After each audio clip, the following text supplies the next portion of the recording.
Ashley, so great to see you. Thank you so much for being on Perko's podcast on launch day of your book, which is super exciting.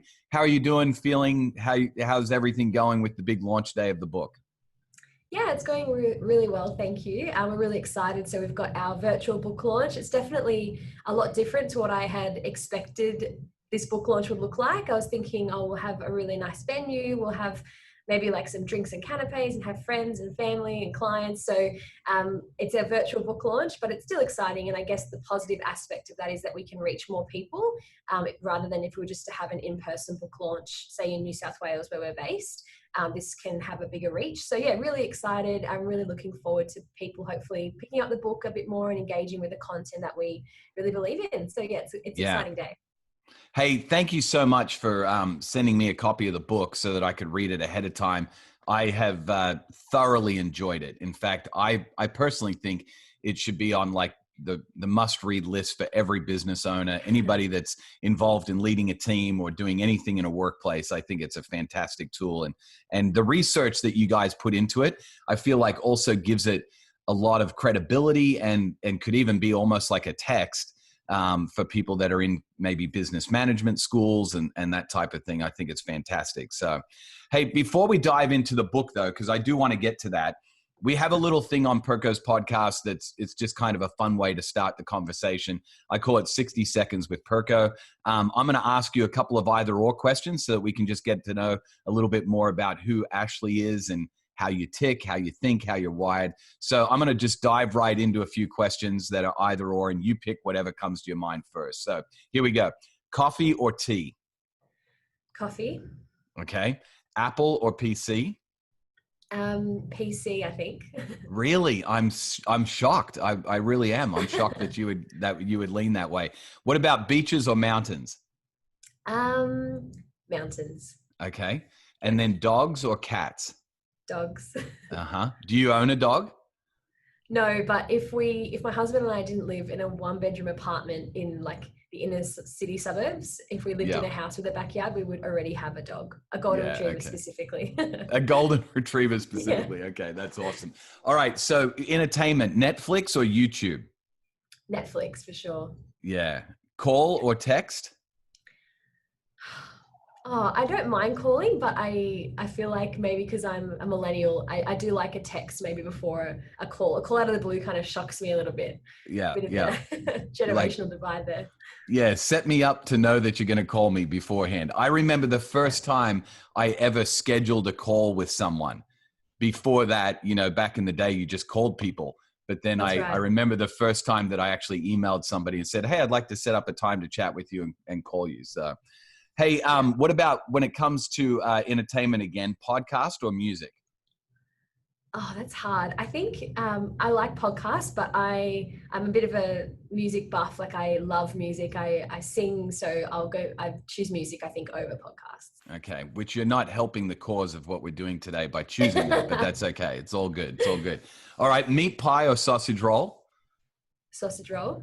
Yeah, okay. Me too. I'm a sausage roll guy. A lot of people, though, stick with the meat pie. And for those that are listening from around the world, you'll just have to Google that because you'll have no idea what we're talking about. But that's truly an Australian thing. Passenger, go ahead. I was just going to say, I think we're probably in the minority of people. A lot of Australians love meat pies. Absolutely. People, they always, and I actually am a pasty guy as well. I love pasties. So, passenger or driver? Driver. Okay. At the movies, do you go for lollies or popcorn? 100% popcorn. It's like my favorite junk food. Really? That's so good. I love that. All right. Saver or spender? Saver. Okay. And let me ask you this, because I find this interesting. Is your husband a spender? On the spectrum, he's way more of a spender than I am, but I think overall, he's probably, compared to most people, probably a pretty good saver. But compared to me, he's the spender, I think. Yeah, no, that's good. I find oftentimes that opposites attract in that particular category. Yeah. Shopping online or shopping in a store? I really like in a store. Yeah, I go with in a store.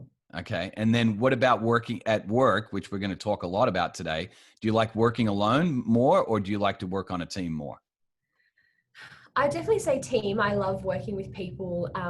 But I would also say in my current role, because I'm trying to smash out a lot, like this book, I had to do a lot of working alone. And the best time to just sink into something deep, like writing a book, was when I was by myself. So I appreciate working alone. I feel like I can get a lot done. And I know I've got quite a task-orientated achiever, Clifton strength, if anyone knows what that is. I've got achiever in mind. So I just like to smash out stuff. But I also love being part of a team. And we're back in the office at the moment. And that's just been so lovely to be around everyone and have that social interaction and connection. So overall, I'd probably say team.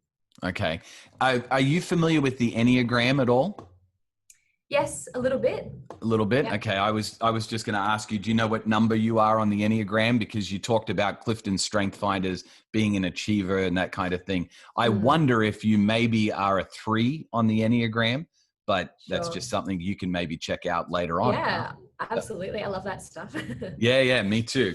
So we connected a couple of weeks ago prior to the recording of the podcast, and I found out that we actually have a lot in common. We've grown up in similar parts of the world, in the northwest suburbs of Sydney. In fact, our schools were rivals in sports, although I played sports much more earlier than you did. So I don't think we would have ever competed against each other because you're a lot younger than I am.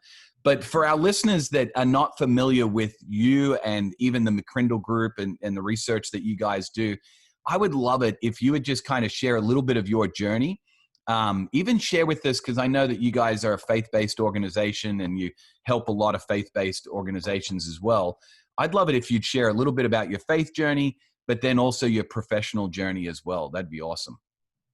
Yeah, great. So yes, grew up in the northwest part of Sydney like yourself, and I grew up in a non-Christian family, so just went to a public primary school, and then I was actually, my mum was like, oh, you could just go to the local public high school in the area, or there's obviously a couple of Catholic schools and Christian schools and independent schools, and she applied for a couple, and I didn't get into any of them.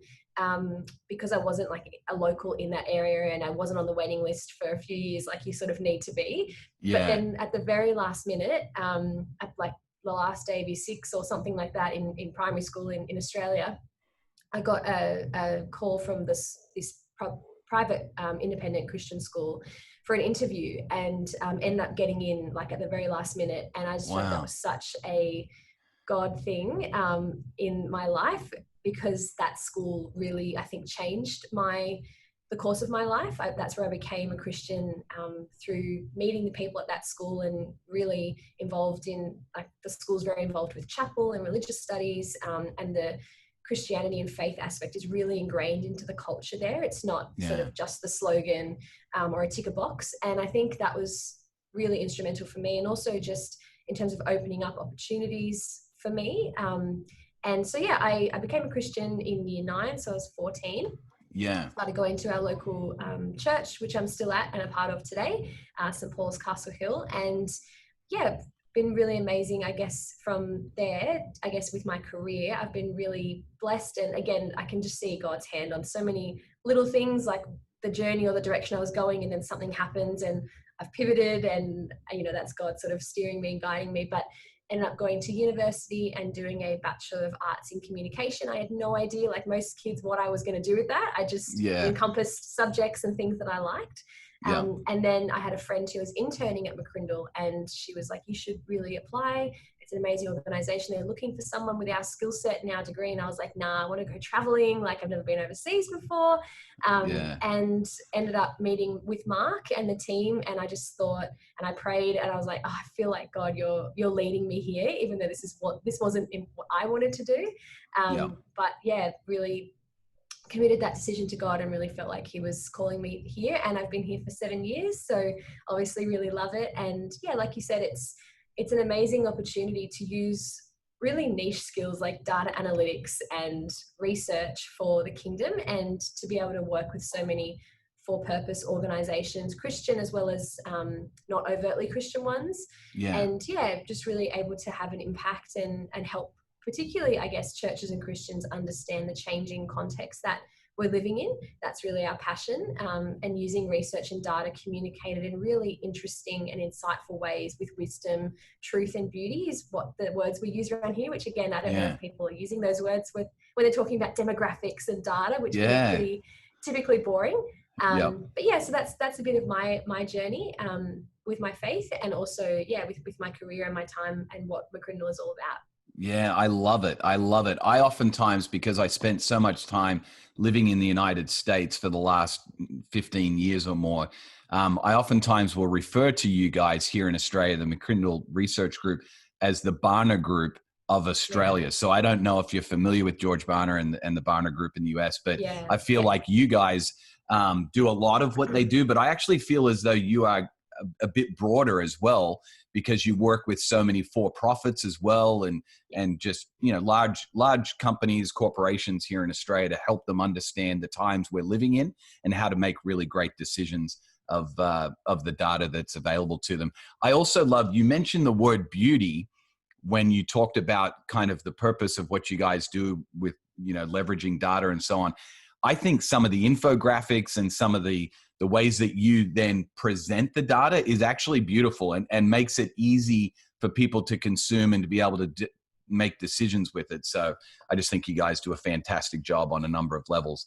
Well, I want to dive into the book, Ashley, because it is packed like with a ton of stuff. And so we're going to have to move fairly quickly, actually, because I gave you a list of questions much longer than I ever do with guests normally, because there was so much in the book. But one of the things I'd like to start with is actually the title of the book. You chose work well-being instead of, from what I would have thought of as like workplace well-being, because there's so much, I think, emphasis placed on workplace well-being, at least in maybe the last decade or so. Could you unpack for us why you chose work well-being over workplace well-being, and also just talk a little bit about, there was something that jumped out to me in the first couple of chapters, is this idea of decoupling our work from our employment. Maybe unpack that a little bit as you share about the title of the book. Yeah, so great pick up there in terms of the difference, and obviously we unpack that a little bit in the book itself. So when we I guess had a vision for this book, and we're thinking about the concept, you know, obviously workplace wellbeing, like you said, is quite a popular term, and we address that in the book, and we do believe workplace wellbeing is important, but we feel like workplace wellbeing is talking about some of the systems or the procedures or the wellbeing initiatives, you know, the ergonomic furniture of an office, the fruit bowls, that sort of real link to workplace. And it's a little bit surface level, and we wanted to go a lot deeper, which I think again links back to sort of God's vision for our work as human beings, that it's for purpose, that it's to contribute, that it's a sense of community and belonging, that it's good for us rather than something that we just do every day to earn money, which I feel like a lot of the world can think. And I know everyone's had seasons where you're like, oh, you know, it's a bit of a hard task to get out of bed and go to work. And I think everyone feels that, and we want to be real about that. We don't just want to say every day is amazing and work is amazing every day, because it's not. But I think we were looking at this idea, and we did a lot of research, and we tested our hypotheses, which is what we do every day here at McCrindle, with, you know, questions about how people feel every day when they get up and go to work. And we asked this really interesting question of employed Australians. We said, if you won the lottery or received a massive inheritance of several $1 million and it covered all your financial needs, would you still go to work? And it was interesting to look at the responses there. We found 23% said they would quit their job and they'd never want to work again. 27% said they'd quit this job and would find other work. A third of Australians said they'd stay in their current role but would cut down the days, and 17% said they'd stay in their current role unchanged. So I think, we did a lot of other questions like that about how people feel when they get out of bed each Monday morning and look at the week ahead. And for us, we wanted to decouple work and employment, you know, and we have, I guess, this definition in the book about work as activity involving mental or physical effort done in order to achieve a purpose or result. And so when you look at work like that, you know, we look at even this example of little kids playing with Lego or blocks. And it's like they're working, they're trying to achieve a purpose there, even though they're not being paid for it, even though they're not, employed. And we think about all the stay-at-home mums or the volunteers, people who are working but aren't employed. So we're trying to decouple that. Because it can feel like work is just drudgery and just to get the paycheck, and we have these memes that we're going to present in this presentation today, and I owe, it's off to work I go, that kind of mentality. But actually work is so much more than that. It's really key to our sense of purpose and our sense of contribution each day, as well as, of course, a place of real social interaction, which I think a lot of people have realized over the last few months with COVID completely transforming that. And I guess for us, again, I feel like God's hand was on this book so much.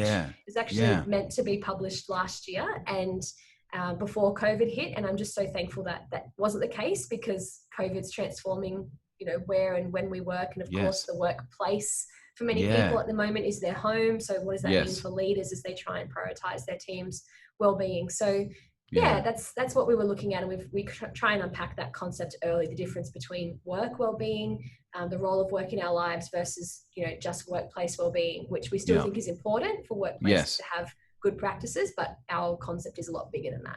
Yeah, absolutely. I loved a quote that you have in the book from Ian Harper. He says, work is about human fulfillment and purpose. And I just think it's such a simple statement.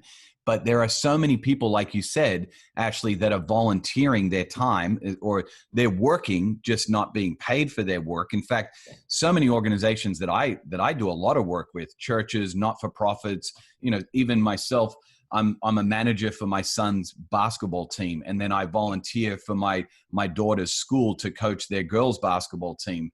And so that's non-paid work. And yet it is about human fulfillment and purpose. And I think that's such a great delineation between the two that you guys have done at the beginning of the book. You talk about a subject that's been around for quite a while now, this idea of emotional intelligence. Daniel Goleman, many people are probably familiar with his work on emotional intelligence, and other people as well, which has been around since the 90s. So for several decades now. A lot of talk around emotional intelligence, and I think that's incredibly important. But you bring out a couple of other things that you feel are really important for work well-being, especially with emerging generations. You talk about cultural intelligence, or CQ, and generational intelligence in the book, as you refer to it as GQ. Can you unpack for us those two concepts a little bit more and why they're so important? And then, I know this is a long question, but could you also share with us, like Daniel Goleman has done with emotional intelligence, some ways that we can increase our intelligence in that area? Maybe share with our listeners some practical ways we could increase our cultural intelligence and even our generational intelligence as well. Yeah, so if anyone has ever had anything to do with McCrindle, you'll know that we love talking about the generations. It's a really fascinating topic to look at, the different years that people are born and what that means about who they are.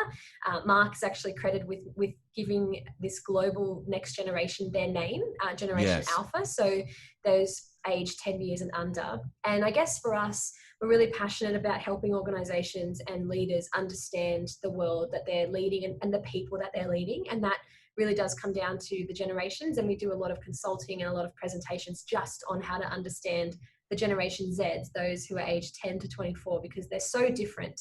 And all the leaders and managers in the world today are like, how do we lead this really different generation? So we look at in the book those different realms of intelligence. So you've got your standard sort of IQ, and like you mentioned, the EQ, and those are really important.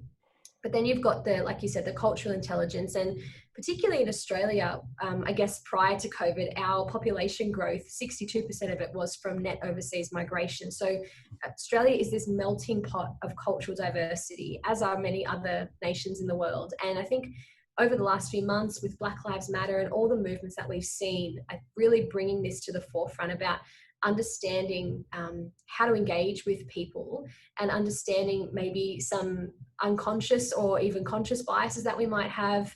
And for us, it's about the employees of an organization, but it's also about the customers and the clients and the community, because we can often, the more diverse culturally and generationally and even gender diversity our workplaces are, the better we can communicate with a very culturally and generationally diverse community, and our communities are more diverse. So I think for us, it's about understanding that, just being aware of those different intelligence. And also, I mean, there's heaps of things organizations can do, particularly I think in the generational space, which is where we spend a lot of our time working and advising, even just to understand the differences between each generation and not come with the stereotypes or with the prejudice, or young people are lazy, millennials are lazy, all those terms, the media that feed us. But actually coming from a place of understanding. And I'm not sure if you've seen the movie The Intern with Anne Hathaway and Robert De Niro. Absolutely. It's a beautiful movie. Yeah, fantastic film. So good. And I think it really encapsulates that kind of,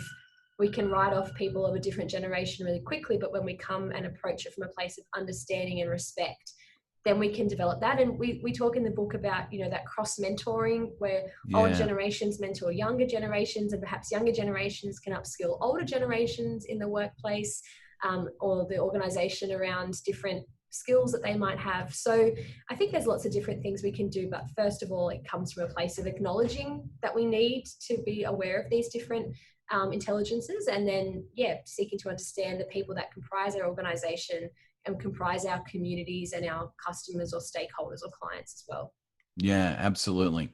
I love that idea of cultural intelligence and generational intelligence. And I love the emphasis that you guys are putting on that and bringing kind of to the forefront for leaders who maybe have been focused, like you said, on IQ and even EQ, which are fantastic as well to be focused on. But I think you guys are just bringing a more holistic approach to it, which I think is fantastic. I have, and this is going to date me a little bit, Ashley. I have a 15, 17, and 19-year-old.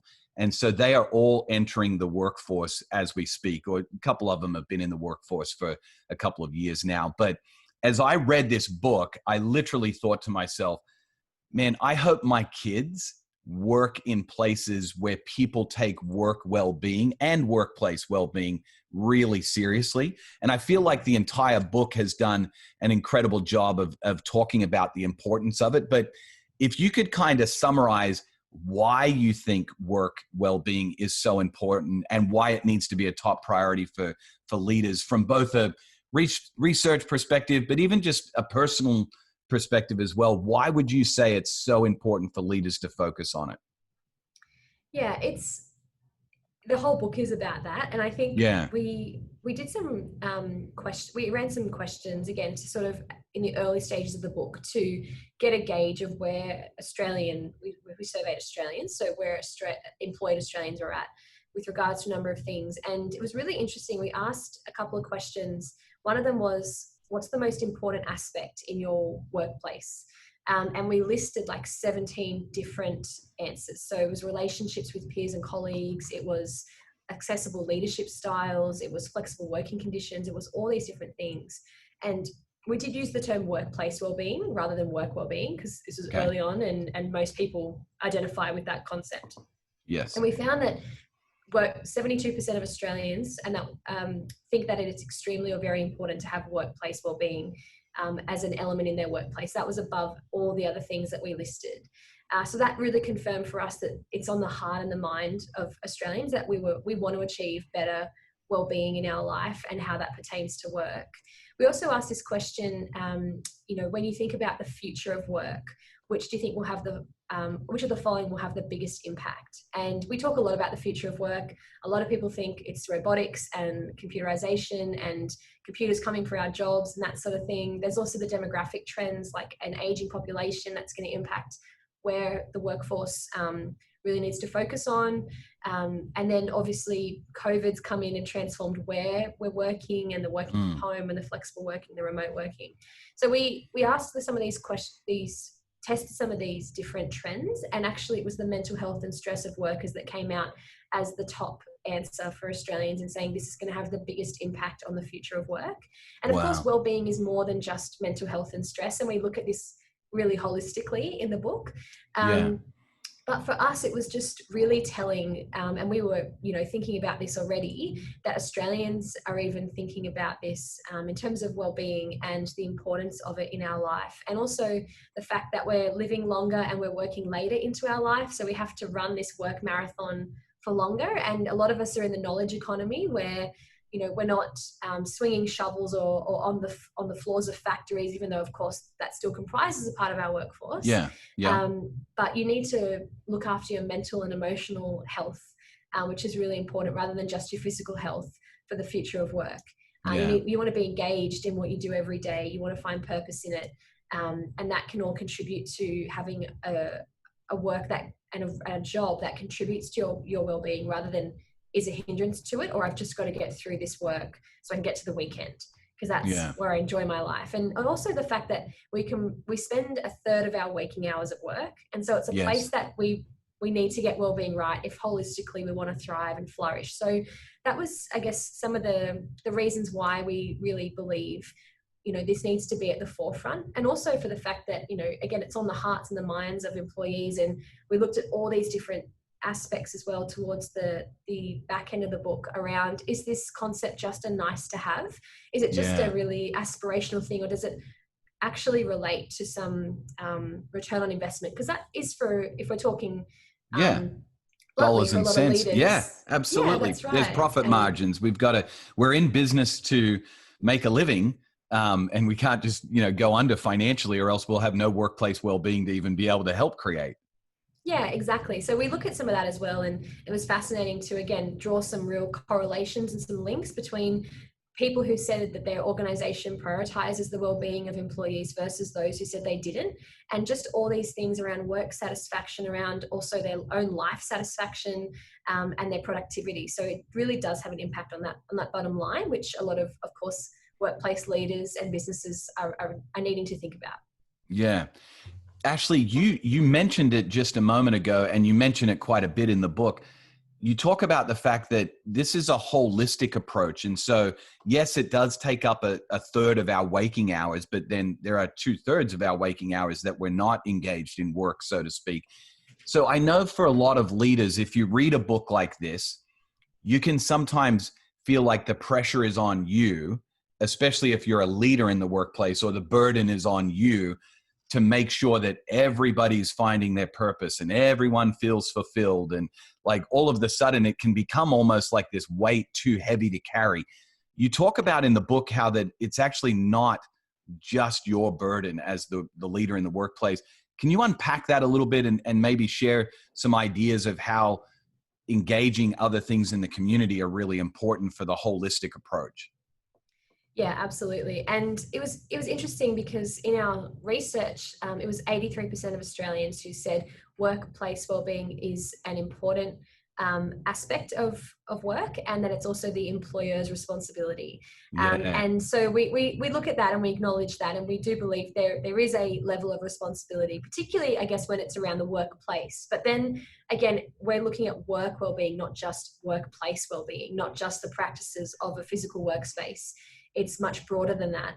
And so I do think leaders, and we have the biggest chapter in the book is on leadership. It's a mega chapter. It's got a lot of research in there, but also some really great stories that when we did a lot of in-depth interviews with different leaders from different spheres, from the not-for-profit sector to the corporate space, and business leaders. And so it's a mega chapter, chapter 7 towards the end. But I think it's also the responsibility of leaders to ensure that there are practices and that, workplaces do prioritize the well-being of their staff, that, staff are engaged. But like you said, it's holistic, and we've developed this well-being wheel within early chapters of the book to sort of help unpack what is well-being, because it can just be this really vague concept, just well-being. But actually, what does that mean? How can we better understand that? So there's this model in the book around that, and it looks at all these different facets of our well-being and how the workplace can help that, but also acknowledging that, there are some aspects that individuals and employees need to take priority of. So we look at the personal well-being, which is our physical health and fitness. And, yes, the workplace can, or the organization or the leader can encourage some of those aspects, but it's also, again, an equal partnership with the individual to go, I need to prioritize my own health and fitness, what I feed my body, how I exercise, that sort of thing. There's the mental health and fitness that's around the emotional and spiritual aspects. So again, how can the workplace support things that individuals are already doing in that space for themselves? So I think there's this equal partnership and this kind of tension between the employer and what they can set up and how the workplace can enable that flourishing. But also, of course, there is onus on the individual. And Yeah, that came because out. as a leader, I was going to say, as a leader, I can't force you to work out every day. No. And I can't force you to eat well. And I love, by the way, I'm a visual learner. And so that's why I'm like, I love you guys' infographics. I love the Wellbeing wheel. In fact, I've got it flagged on page 66. And for those that watch our podcast on YouTube, I'll just show it on the screen here so that people can see it. But the reality is that Wellbeing wheel, as beautiful as it is and as helpful as it is to really gain a better understanding of a holistic approach to well-being, that whole wheel can't be the responsibility of the employer. The employee has to take responsibility for that as well. So, and I cut you off, so I want you to finish what you were saying, but I love the well-being wheel, and I'd love for you to even unpack a little bit more of that wheel as the foundations, or as you guys call them, the pillars of work well-being and how they interact with each other. Yeah, so the wellbeing wheel, we look at sort of 4 main aspects, and then each aspect has 2 further aspects to it. So the 4 aspects are personal, interpersonal, financial, and vocational. And then within that, we look at sort of areas. So within the personal, there's the physical, the health and fitness, and the mental, emotional, and spiritual. You've got the interpersonal, where you've got, family relationships as well as social relationships like friendships. The financial, where you've got the job security and around the future, but also the current earnings and the need to pay the bills that we all have, cost of living, things like that.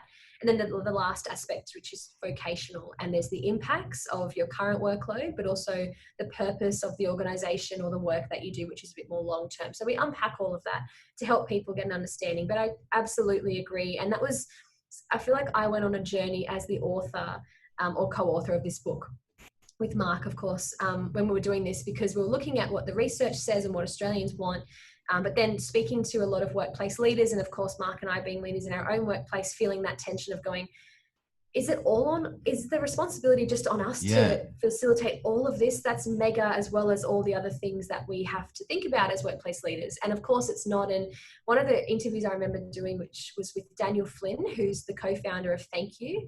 They used to be Thank You Water, but they're just Thank You now. They have body wash products and food, as well as, of course, the original water that they sell in a social enterprise out of Melbourne. And he was talking to us about, that desire that leaders have, or great leaders have, to want to enhance the well-being of their teams. But if they take this well-being wheel and think they're responsible for every aspect, that leader's going to burn out really quickly in terms of, and so it's almost leaders need to look after their own well-being as well and create those boundaries. And for us, I think there's that tension between the workplace does help each of these areas of someone's well-being, but the workplace or the leader isn't responsible for it. And part of that is also acknowledging that people bring their baggage to work, that we are holistic beings. And I personally think COVID has helped us with that, because I'm at the office at the moment, as you can probably tell. My home doesn't have a bright yellow wall in it. The office does. But we worked from home for about 3 months, and we've kind of slowly come back to the office. But even being able to see into people's homes and realizing, or having dogs walk past, or spouses or partners or kids, that we are holistic beings and we bring our baggage to work. And when someone does have something going on in their personal life, if the workplace can support that person, in whatever way that's appropriate, or, again, mental health, huge burden for many people, especially during COVID. The workplace leaders aren't responsible for that, but if they're aware of how people are going, if they're checking with their teams, they can guide people in the right direction to get help, or have outlets, or take time, whatever they need. I think, and that's where, again, I've had stories, and I've led people in our team who've said, work is a safe place because outside of work I've got all this stuff going on, and then vice versa, where work's been a burden, and so how can we alleviate that? How can we prevent the burnout?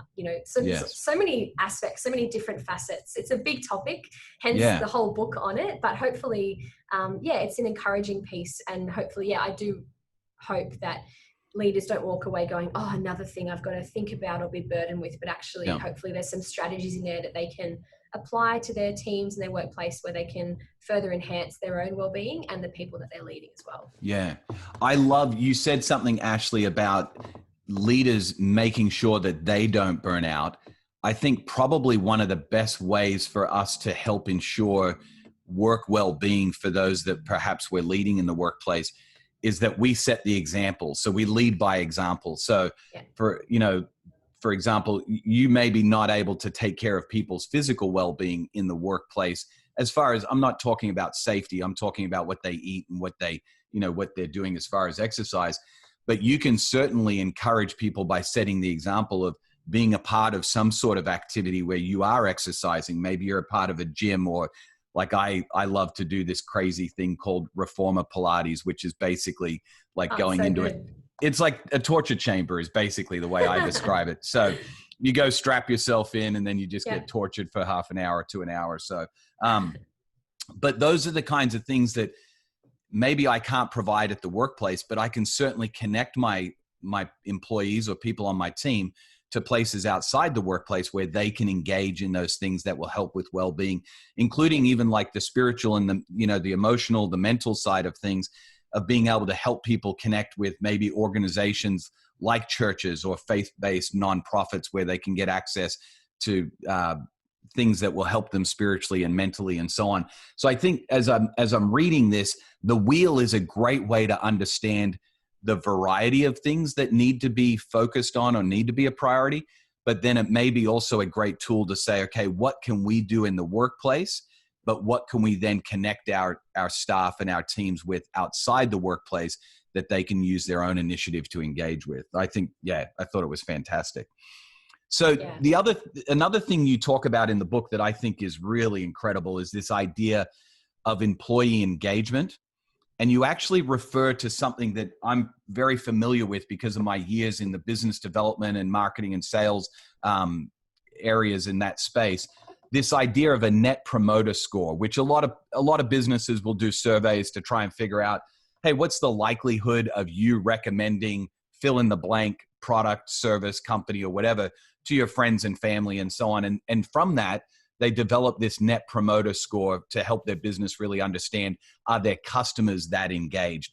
You guys talk about this idea of employee engagement, and you actually have a different kind of score, a net culture score. But I'd love for you to unpack the equation that you use, the Cpi Engagement Equation, and the three things that contribute to the engagement, and then how a business or how an organization can maybe monitor how they're doing with employee engagement through this net culture score. Yeah, so with this CPI equation that we have developed, basically stands for culture, purpose, and impact. So it is, I think, a framework that leaders can use and evaluate things against, and just consider. And what the reason we've used, and I guess depicted it as an equation, is that all three are really important. And sometimes it's good for us to stop and reflect and go, what areas are we really strong in? What areas maybe are we not as strong in? And, we've seen lots of different organizations that we've worked with be really strong on the culture side, but maybe not as strong on the purpose or the impact, or even really great engaging culture. And culture is effectively how you do things in your organization. And I love this definition, which I'll just read. It says, it's the character and personality of your organization. It's what makes your business unique and is the sum of its values, traditions, beliefs, interactions, behaviors, and attitudes. And in the book, we also wrote, positive workplace cultures attract talent, drive engagement, impact happiness and satisfaction, and affect performance. So there's some, again, tangible connections, because I feel like culture can also just be this kind of nice aspirational thing. It can be hard to define. But there's if you have a really engaging culture and a really strong purpose, but maybe you're not celebrating the impact. And I think impact's really key, because if people are working in an organization really hard and they're really productive, but we're not stopping to celebrate the wins, that can kind of be a bit of a track towards people being disengaged, not feeling valued, or not feeling not necessarily rewarded, but not feeling like they're having an impact. So that can be one way that can avoid burnout, when you've got a really high performing team, and Yes. hopefully lots of organizations do, how do you just have those small moments or big moments where you stop and celebrate a win? And for us in our organization, we try and live out all the things that we put in this book. So absolutely. for us, it's like there are bigger moments of celebration, team dinners or team outings or offsite days or whatever it might be. But then we have sort of smaller granular things that we do, like we try and have lunch together every day. That's part of our culture, where we can all have a break, and if someone's working through lunch, there are times where that might need to happen, but we're often, no, stop and have a break, have lunch, have a break, and engage with the team, and just get out of your work headspace for a second. And oftentimes that's even what makes us more productive, which is counterintuitive for, I think, a lot of people to go, oh, I actually need to have a break, or go for a walk, or do whatever it might be. Guilty as charged, Ashley. As I'm listening to you say this, you talk about Clifton Strength Finders earlier today. One of my strengths is a futurist. And so I have to literally build into projects the time and the space to celebrate the end of a project, because I'm already on to like the next 3 projects already, being a futurist. So important to stop, to celebrate the wins, to pause, because you're right. Research has shown that productivity actually goes up when we do stop and take that 15-minute walk, or go and sit on the bench in silence and solitude for a few minutes. It's fantastic. Go on. Yeah, and there's this great little visual that's been doing the rounds on Instagram, and it's in the presentation for today, and it looks at this kind of this pie chart, and it says what I thought would make me productive, and it's just this full circle, and it just says hard work. And then the next one is what actually makes me productive, and it's this pie chart split up, and it's like eating well, getting sleep, having rest. Hard work is like a third of it, because and that's, again, we look at that, and that's, I think, a bit more surface level in terms of well-being, making sure we get those opportunities for rest and things like that. But even within a culture, we expand on this in a lot in the book. Organizations and leaders who even develop their team have a culture of leadership development, where people feel like they're being invested in personally, and that's particularly important for younger generations who are starting their career. And we often have this saying, many people leave jobs not because there is a compelling reason to leave, but because there's no compelling reason to stay. So it's not that they've had a bad experience, but that they're not feeling like they're growing, or there's no purpose that they're working for. And so there's all this importance of, I guess, wrapping all this up in a culture that has training, that has, a variety, that enables people to have a job that has a variety of different responsibilities and content, that has work-life integration and balance and priorities there, but also the culture and the community. And we have this saying in the book, which I love, for many, work is simply a job, but for many more, it's a place of social interaction, belonging, and purpose. And when workplaces can create that sense that we're all in this together, that we support each other, that we support your well-being, that we work hard, that we challenge you so that we can grow you, I think that's they really engage in culture. And then the second part of it, like I said, is purpose, connecting that culture to a higher purpose, and then celebrating the impacts and the wins of when people actually achieve things or do good work. And so that's the Cpi equation. Hopefully it's a helpful framework. Absolutely. To evaluate how engaged employees are. And you asked, I don't know, before, around practical ways they can do that. And I think one way, this is the research probably coming out in me, is to ask people and catch up with people. And, if it's appropriate, you could survey your people in an organization or whatever it might be, whatever team you're leading, even if it's volunteers, just to get that feedback and how people are going across an array of different measures. But also just chatting with people and then seeing and getting that feedback from the team is also super important, I think, as to how you're going with that CPI part of the equation. Yeah. You talk about surveying your teams, and I think that's really what you mean by, in the book, you talk about this net culture score. And so surveying your teams, your staff, whoever it is, on employee engagement and satisfaction will actually help you as a leader to perhaps, try to come up with some formula that says, hey, in July of 2020, our net culture score was X. And by Yeah. July of 2021, we'd like to see that increase. We'd like to see that gain in some areas. And so it's a great way, I think, for people to be able to benchmark perhaps where their organization is at with employee engagement. I love it. You're probably actually familiar with the idiom or the phrase, everything rises and falls on leadership. And so you guys spend, as you call it, the mega chapter, an inordinate amount of time and energy in leadership in this book, which I think is fantastic. I absolutely love it. It was hard for me to honestly come up with a question about that for this podcast. So I'm going to do my best, but I'd love it if you would help unpack this idea of the leadership spectrum, this tool that you came up with that really helps people to put a score on different leadership styles, their effectiveness, and also how they interact with the generations. I feel like that's my summary of the leadership spectrum anyway. Give me a better summary of it, maybe unpack that a little bit, and just describe for us how can leadership styles do so much as far as impacting, especially the way they interact with generations Y and Z right now in the workplace.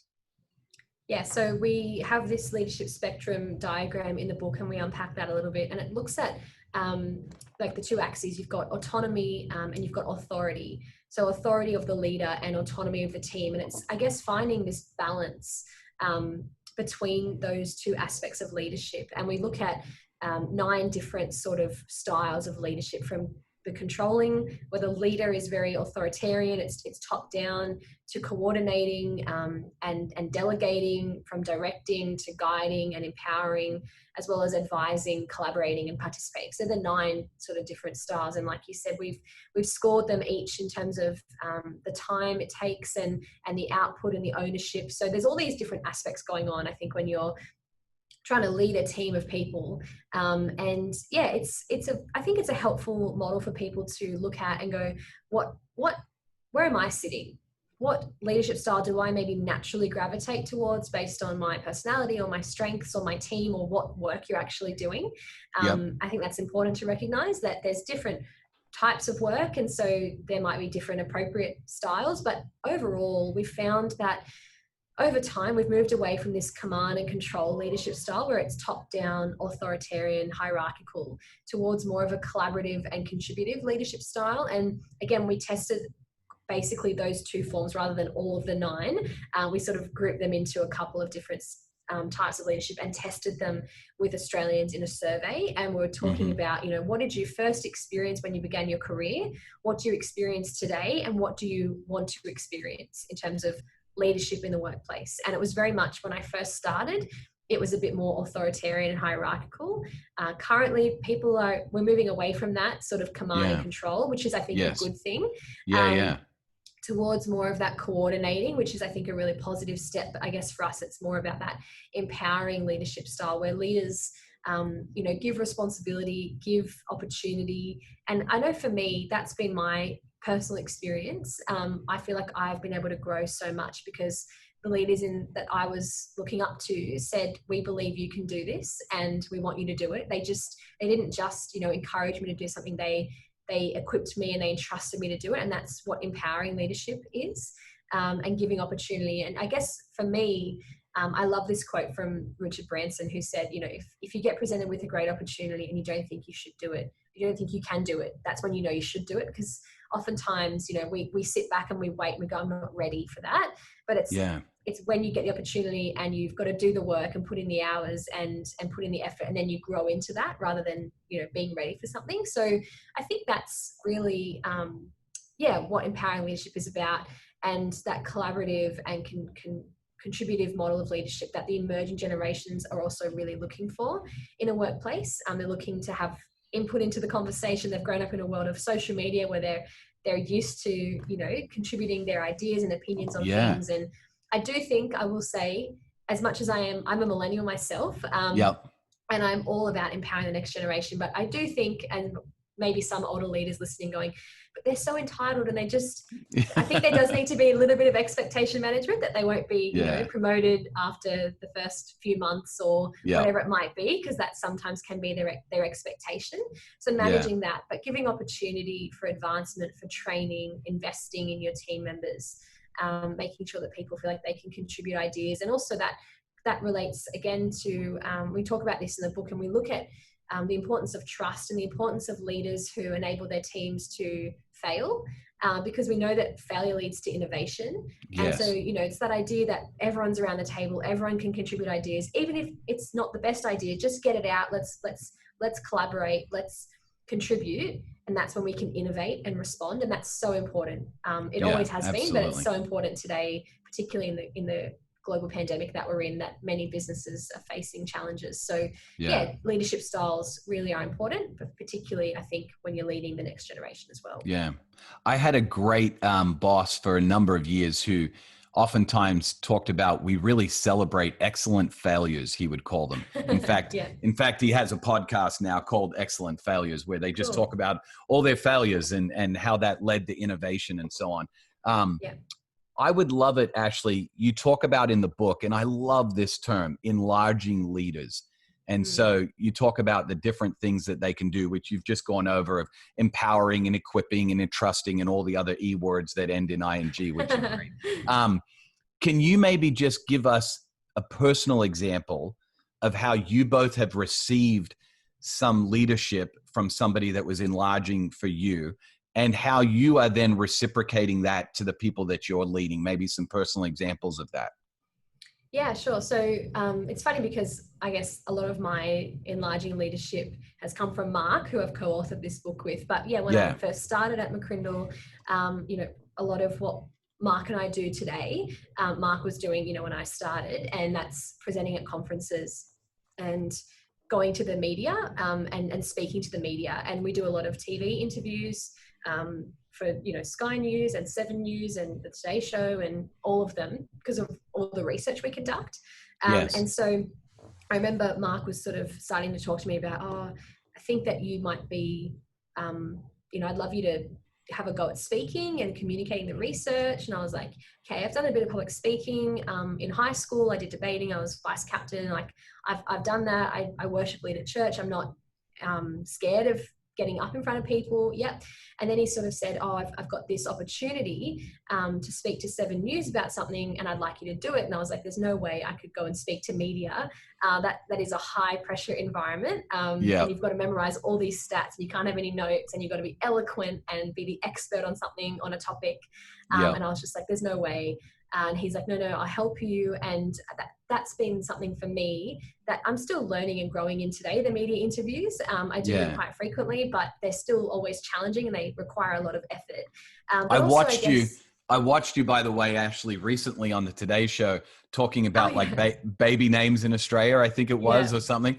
And then they did they kind of put you on the hot seat about something, and I can't remember what it was.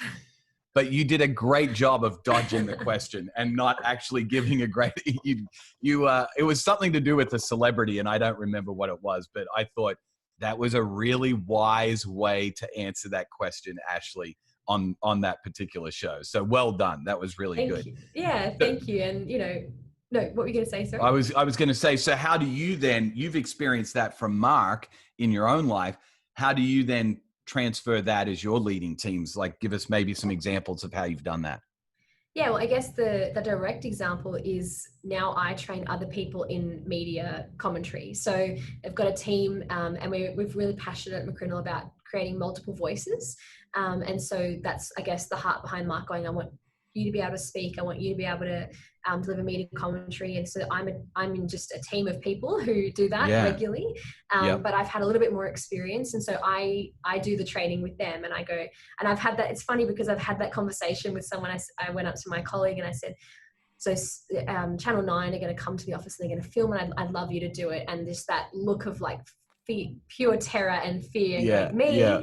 no Yes. way. And I'm like, and it's just, I had this parallel moment of like, I remember that being me a few years ago, and now I get Yeah. to be the one to coach you and develop you and in that particular skill set. So Yeah. yeah, I mean, and it's so rewarding when you can do that Yeah. for someone, and that celebration of the win afterwards, when they get through all of that hard work and that push, the stats memorizing, the fear, and then we go, the camera crew's left, let's celebrate, let's go and get a coffee, let's just celebrate this real big win that you just had, your first meeting interview. So yeah, it's enlarging leadership, it's growing people, it's challenging them. And I think we address that in the book as well, that oftentimes, again, it's almost this stereotype or misconceived idea, I think, of well-being, that we're just in a state of comfort, but actually well-being is about growth and being challenged, not being burnt out. That's probably the extreme end of it that impedes our well-being. But yeah, the ability for us to grow and be challenged, and in a workplace context, that comes from enlarging leadership, and we can give opportunities to people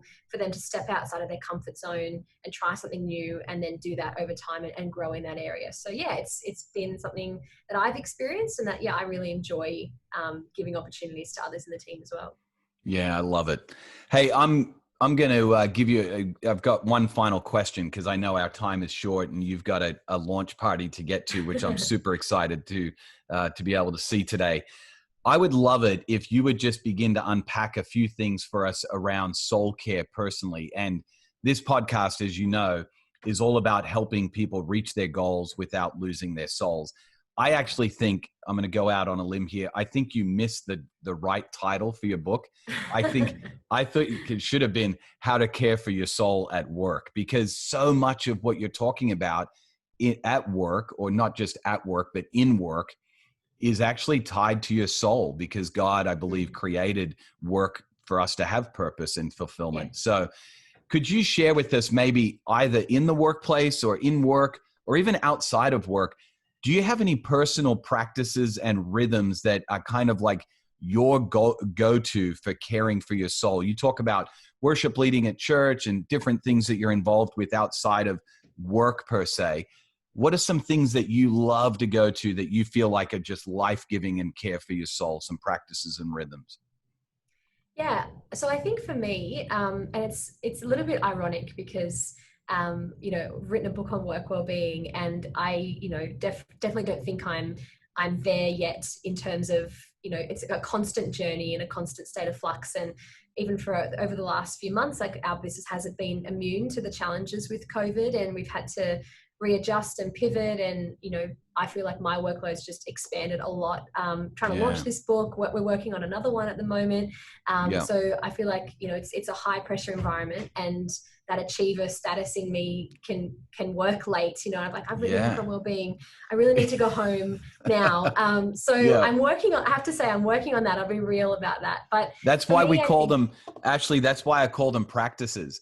I tell people all the time, it's not perfection. I'm practicing this, just like a doctor is in a medical practice and they're trying medicine on you to see if it actually fixes your problem. We're all practicing. So go on. I agree. We're all in flux. We're all on a journey. Yeah. Yeah. And I think, one thing that I really enjoy doing is, as much as I'm an extrovert and I love being around people, I also have introvert tendencies, and I love being by myself. And I've just realized over the last few months, because I'm used to going out and traveling a lot, and obviously that's stopped now. And I'm home a lot more with my husband, which I love. But I also realize, like, when it comes to weekends, I just need some time by myself. And so what that means for me looks different. It sometimes is going out for a walk in nature, which I know is really beneficial. It might be upskilling in an area, or just taking some time to read a book with a cup of coffee.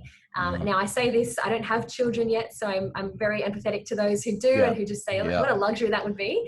And I'm like, I'm going to just maximize that luxury until the kids come along. But I think for me, it is taking that time out. And also for me personally, I'm just one of those people that, like, I was, we had Bible study on Tuesday night via Zoom, and we were running late, and I'm just not one of those people. I wish I kind of was. My husband is. It's just like, Bible study's finished, to sleep we go right now. And I'm like, I need to wind down. I need to just have that time to decompress my day.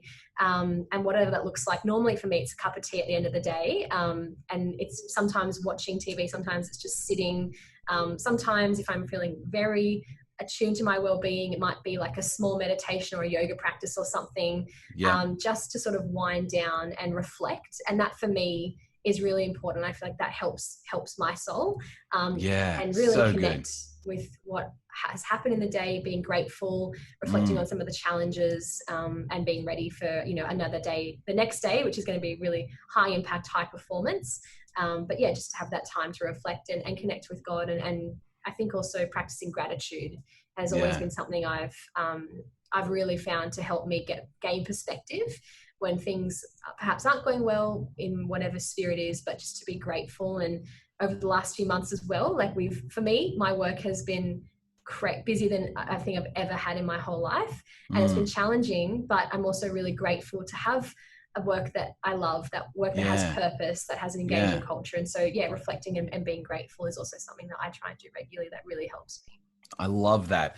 Actually, it sounds a lot like, I don't know if you're familiar with St. Ignatius, but the St. Ignatius prayer of examen at the end of the day, where you just reflect and contemplate on your day, how God was coming to you throughout the day. It has a lot to do with gratitude. And man, it's a great practice. It's a fantastic practice.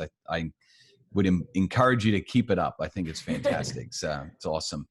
Hey, if people wanted to connect with you, to find out more information about the book, which, by the way, you talk about, and we didn't get to it today on the podcast, but people need to get the book. That's the reality. You talk a little bit about Sabbath in the book, which is a great practice for soul care, especially as it relates to work. So I would love for people to grab the book, because there's a great whole little bit about that in one of the chapters on Sabbath. So, but if people wanted to connect with you, wanted to find out more about the book, what are some easy ways for them to be able to do that?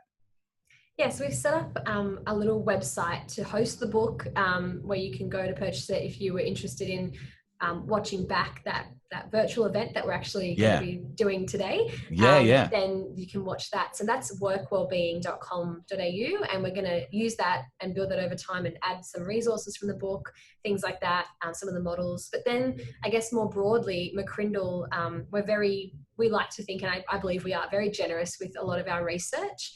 We try and set as much of it free as we can, freely accessible for people. And I guess the McCrindle blog is probably the place that we just, at the moment, we're putting like 5 blogs up a week, because we've just got so much content from a lot of the reports and the book that we've written. So that's mccrindle.com.au/blog. And that's probably a bit of a gateway to some really great great resources for everyone, but also particularly for Christians and for church leaders. We've got some stuff on there as well.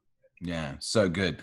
So I want to encourage you, if you're listening to the podcast or you're watching on YouTube, go get your very own copy of Work Wellbeing at workwellbeing.com.au. That'd be great. Ashley, thanks so much for your time. Thanks for being on Perko's podcast. Thanks for having me. It's been great.